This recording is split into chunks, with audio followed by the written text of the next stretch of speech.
Salam, kanalıma hoş geldiniz. Ben Abdülhalik. Näçe nermaňa türkmençe video diýdiňiz. Bugün size türkmençe video bilen Daniýanyň iň meşhur nahary bolan Smore Brody näde edilişini görkezek. Aslında nahar däle sandwich diýipler. Men özüm aňyrda gidende gördüm. Olar günneýe günüň 3 wagty ýene ekeni, şoň üçin şu videoda size şoň näde edilişini görkezek. Gelin onu geçelim.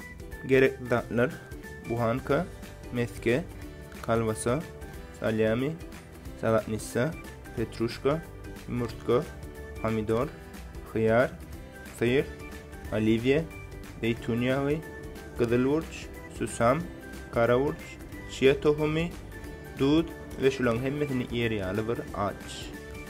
Inni birinji etmelladymyz meskeni çörege çalmaly.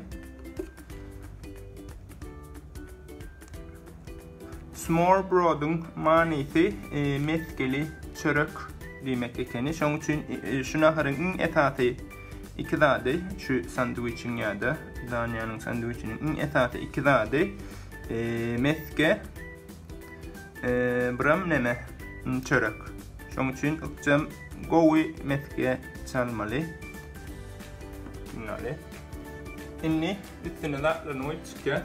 İlk üstüne zadyny oýmadymdan öň birazajyk dud tepken, birazajyk garawurç,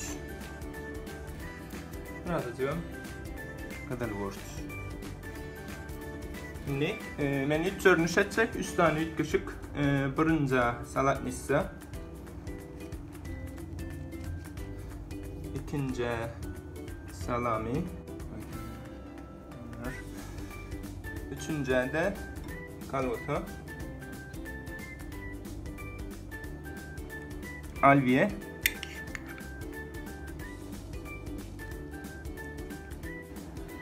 ondan sonra belki cherry pomidorlar, üstüne de petruşka koydum, bollarım kadiyen,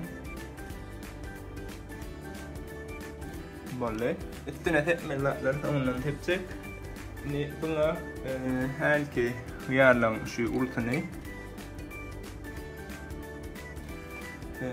yine pomidorlan ulları ve yumurtka şuntay gaynanlarla ilaki pişirilen yumurtka. Buna yankı tegelek hıyarlardan oluşan sıyır boşayan ve intonki galan gaynan yumurtkamı boşayan. Şimdi senin bedevlerini edelim. Şuna ilki chia bilen kızılvurç tepmelçi. Buna da kızılvurç bilen susam. Üstüne dud tepemmek sebebi aşağına dud tepmemesine yeterli olur bir düşünün. Ve buna da chia bilen kızılvurç yine.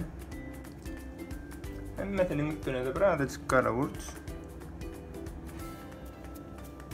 Ve en esaslı zeytinyağı, zeytun yağı. Aslında İskandinavlarda zeytinyağı yok, yani men şunu bilen halamsam, şunu koşacak.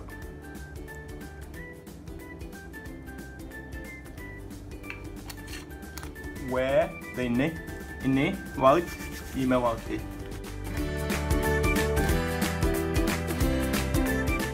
A few minutes later. Kalana çatlaran biri mi la?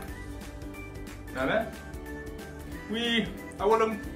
Görüňiz üçin köp sag bolun. Mundan başga bir näçe türkmen video isleýän bolsaňyz like düýmesine basma, agda bolmagy we jaňjagy düýmesine basmagy ýatdan çykarmaň.